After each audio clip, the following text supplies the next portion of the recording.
Russia বেলারুশের সামরিক মহড়া জাপার 2025-এ যুক্তরাষ্ট্রের অংশগ্রহণে বিশ্ববাসী অবাক হয়েছিলেন। কিন্তু বিশ্ব বাস্তবতায় অবাক হবার মতো আর কিছু কি বাকি আছে আদৌ? বড়জোর কৌতূহলপূর্ণ ভুরু উঁচু হতে পারে? সে যাই হোক, যেহেতু জানা গিয়েছিল যে একাধিক দেশ ওই মহড়ায় অংশ নিচ্ছিল, সেই দেশগুলোর মধ্যে আমাদের বাংলাদেশ ও প্রতিবেশী ভারতও ছিল। এমনিতেই ভারত যুক্তরাষ্ট্র কূটনৈতিক সম্পর্ক ভালো যাচ্ছে না। এর মধ্যে জাপাতে ভারতের অংশগ্রহণে আর কি কি হয় কে জানে। রাশিয়ার রাষ্ট্রীয় বার্তা সংস্থা তাস জানিয়েছে, Bharat, Bangladesh, Iran, Burkina Faso, গণপ্রজাতন্ত্রী কঙ্গো ডিআরসি ও মালি এতে অংশ নেয়। এর মধ্যে ভারতের অংশগ্রহণ বেশ একটা আলোচনা জন্ম দিয়েছে। দেশটির প্রতিরক্ষা মন্ত্রণালয় নিশ্চিত করেছে, 5 দিনের ওই সামরিক মহড়ায় অংশ নেওয়ার জন্য 65 জন সামরিক সদস্যকে পাঠানো হয়।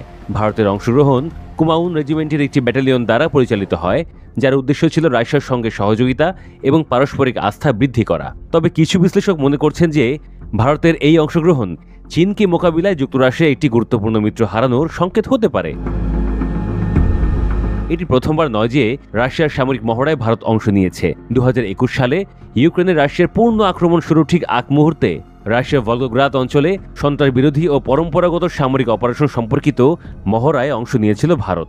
গত মাসে যুক্তরাষ্ট্র ও ভারতের সম্পর্কের অবনতি ঘটে।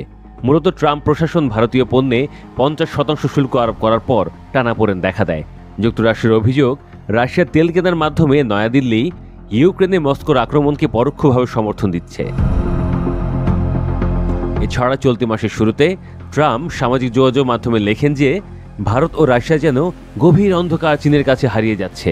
আর গত সপ্তাহে ট্রাম্প এক্সে জানান, ভারত ও যুক্তরাষ্ট্র শুল্ক সংক্রান্ত সমস্যার সমাধানে আলোচনায় বসেছে।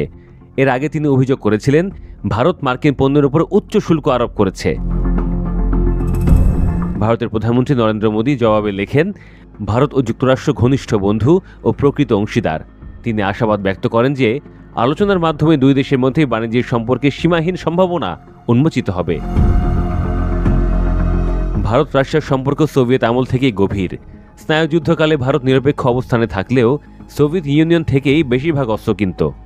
এখনও ভারতের বেশিরভাগ প্রতিরক্ষা সরঞ্জাম রাশিয়া থেকে কেনা হয়, যদিও গত 2 দশকে নয়াদিল্লি অস্ত্রের উৎস বহুমুখী করার চেষ্টা করছে।